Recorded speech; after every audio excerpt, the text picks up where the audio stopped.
And I didn't want anybody else in my community, my sister, or anybody else that had known somebody that had died that day. I didn't even know if I had known somebody that had died at that point. But putting that aside, I decided to go out there and tell the story of what happened that day so that maybe I could keep the media open and the narrative open as long as possible until other people could come in and talk about it in their own terms. To actually just talk about in a human factor, not in a number that's a lower third on TV where it says 17 dead in Parkland, Florida, but an actual true scale of the human trauma and toll and loss of potential that creates, that people would be able to tell their own story. The America that the NRA is fighting for is the America we have today.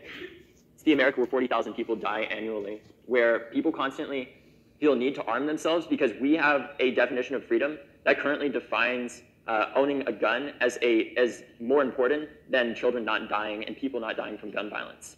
And that's not an America that I want to live in, personally. That's not how I see freedom. I don't see active shooter drills as a result of a corrupt political system that puts dollars over lives as freedom. I don't see a country that was founded on stolen land that calls people illegal as freedom.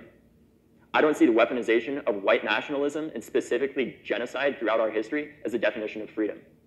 And I certainly do not see the constant belief that in the United States of America, you should need to arm yourselves because it is more American to shoot a fellow American than it is to love your fellow Americans, be it black, brown, immigrant, gay, straight, Muslim, Christian, Hindu, whatever it may be, because I believe in a tolerant America. I believe in an America that doesn't hate itself. All right, yeah. I'm sorry about that, but that was David Hogg speaking at Cornell University. He's got a grand total of 20 views and 3 thumbs down. One of them was mine. Y'all, I just wanted to take a look at this. There's another video. First of all, there's more to that video, but I just thought I would show you the end of it, in which David Hogg says that it's not an America he wants to live in, that people are allowed to own guns. All right, people of any race are allowed to own guns. My suggestion would be to leave to some other country where people aren't allowed to own guns, right? And then see just how violent it could be over there in whatever countries that he's talking about. Wildly unpopular. He didn't make a lick of sense. Nobody was really expecting him to. And if you were to go to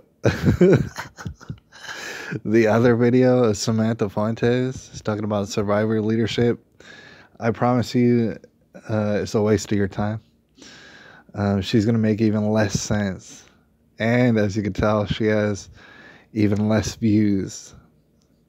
The most unpopular people in the world. I can't even believe it.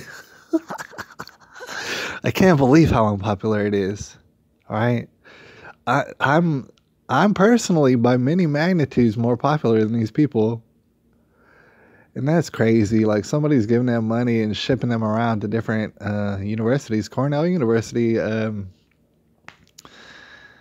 is significant, right? Like, I've heard of it before, and they're shipping them around, and they're wildly unpopular. And that's pretty much it. David Hogg hates white people, by the way, and that's terrible. Hates them. Hates America. And hates your guns. Hates your face. And pretty much that's it. But he wants to live in a tolerant America in which he just reigns supreme over everybody. And he makes up history however he sees fit. And you're not allowed to own guns or anything that David Hogg doesn't want you to own. And that's about it. I'll holler at y'all. And this may or may not be a 100% hoax, dude. I'm pretty sure that it's a possibility. But I'll holler at y'all a little bit later. It's October. I'm sorry. It's October the 6th, 2019.